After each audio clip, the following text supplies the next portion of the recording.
오늘 해피 패밀리 주일로 이렇게 가족들이 같이 앉아 있는 모습을 보니까 제가 다 사진을 막 찍어드리고 싶습니다. 지금 이 장면이 지금 이렇게 평상시 나올 장면이 아니잖아요. 지금 보면 다 사진을 찍어드리고 싶습니다. 잘 오셨습니다. 오늘 말씀의 제목은 그래야면 너와 내 집이 구원을 받으리라 라는 말씀으로 전하려고 합니다.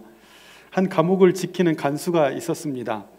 지금으로 말하면 교도관이죠. 그런데 당시에 이 교도관의 삶은 이 죄수를 내가 못 지키면 내가 대신 벌을 받거나 아니면 중재인 경우에는 사형을 당할 수도 있습니다. 그래서 잘 지켜야 돼요. 잘못 지키면 내가 반대로 되기 때문에. 그래서 죄수가 누구냐에 따라서 더 중벌을 받기 때문에 특별히 이렇게 바울과 실라와 같이 매를 맞고 들어온 사람들, 아주 눈여겨봤어야 되는 죄수들이죠. 그런데 이 희한한 죄수들은 이상하게도 예수님이라는 자기들이 믿는 신을 전하는 사람이었는데 이분들이 들어와 가지고 좀 이상한 형태를 보이는 겁니다. 알고 봤더니 예수님이라는 분을 전하는 이 전도자들이 마을에 점을 보는 무당이 있었는데 여자 무당이 가지고 있던 그 신기를 없애버린 거예요. 예수 이름으로 물러가라 했더니 그 무당이 평범한 여자가 되어버린 거예요. 그래서 더 이상 무당을 하지 못하게 되자 그 무당을 종으로 삼고 있던 주인이 더 이상 생계를 이어갈 수가 없어서 고발을 해버린 겁니다. 그래서 저 이상한 사람들이 와가지고 내 종의 신기를 없애고 게다가 내 생계를 이렇게 끊어놨다. 게다가 이상한 신을 믿는 사람들이다 하면서 고발을 하게 됩니다. 그랬더니 사람들이 옆에서 듣다가 앞다투어서 나쁜 사람이네, 들어보지도 않고 뭐가 문제인지도 들어보지도 않고 그냥 이 사람이 얘기하니까 고발합시다 해서 그냥 바로 끌고 갑니다. 끌고 갔는데 문제는 또 관원들도 묻지도 않고 사람들이 막 성나가지고 선동해서 왔으니까 그냥 옷을 벗기고 매우 쳐라. 그래서 그냥 법의 심판도 받지 않고 바로 매를 맞고 또 감옥에 바로 넣어지게 되었습니다. 왜 이러십니까 할 경황도 없이 변명할 기회도 없이 두 사람은 엄청난 매를 맞고 감옥 안에 내던져졌습니다. 게다가 발도 착고에 쇠고랑으로 묶여져 있는 거죠. 그런데 이 두 사람은 희한하게, 여러분 매 맞거나 어디가 아파도요 밤이 되면 더 아리잖아요. 그런데 밤이 됐는데 이 사람들이 아이고 할 줄 알았는데 오히려 자세를 잡더니 찬송을 부르는 거예요. 찬송을 불러요. 하나님을 찬송하기 시작했습니다. 환난과 핍박 중에도 성도는 신앙 지켰네. 이 신앙 생각할 때에 기쁨이 충만하도다. 옥중에 매인 성도나 양심은 자유 얻었네. 우리도 고난 받으면 죽어도 영광 되도다. 그렇게 매를 맞고 찬송이 나올까 싶은데 물론 이 찬송을 부르지는 않았겠죠. 그 당시에는 이 찬송이 없었으니까. 신기한 사람들이다. 어떻게 매를 맞고도 노래를 부를까? 그런데 그 노래를 듣는 이 간수가 졸려가지고 피곤해서 잠이 들었습니다. 그런데 갑자기 어느 순간 지진이 막 쿵쿵쿵 일어나고 땅이 막 흔들리더니 옥문이 다 끌어져 버린 거죠. 게다가 죄수들이 찾고 있던 착고도 이 쇠고랑도 다 풀려져 버렸어요. 잠이 탁 깨가지고 보니까 문이 다 열려 있잖아요. 아까 제가 뭐라고 그랬습니까?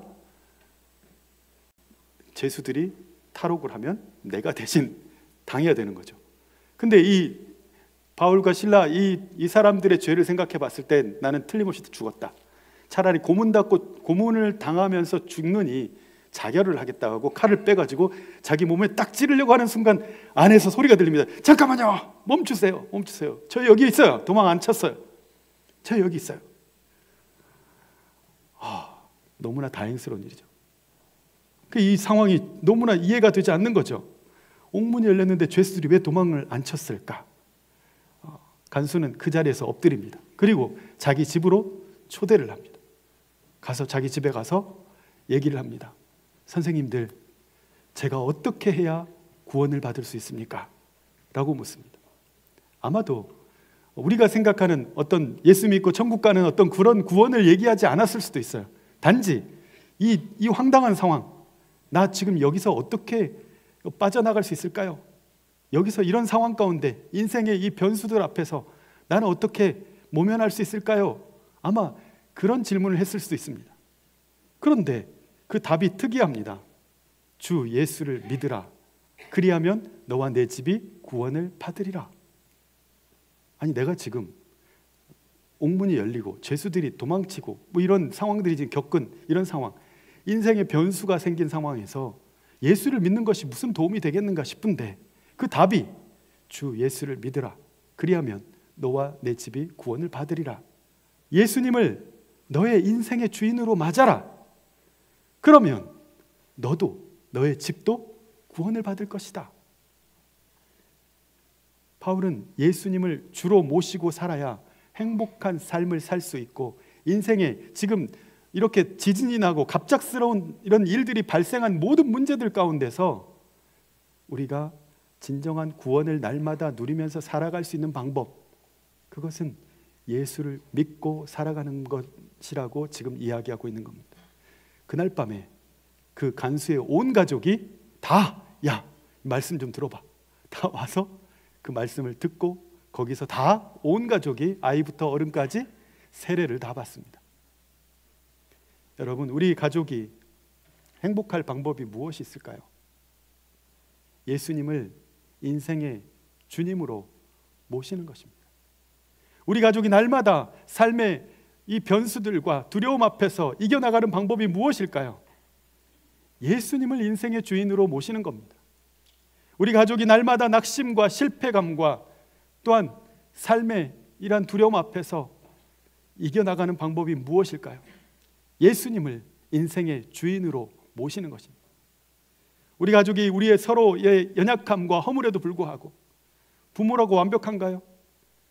착한 자녀라도 실수 안 하나요? 서로의 연약함이 있고 허물이 있습니다. 부족함이 있습니다.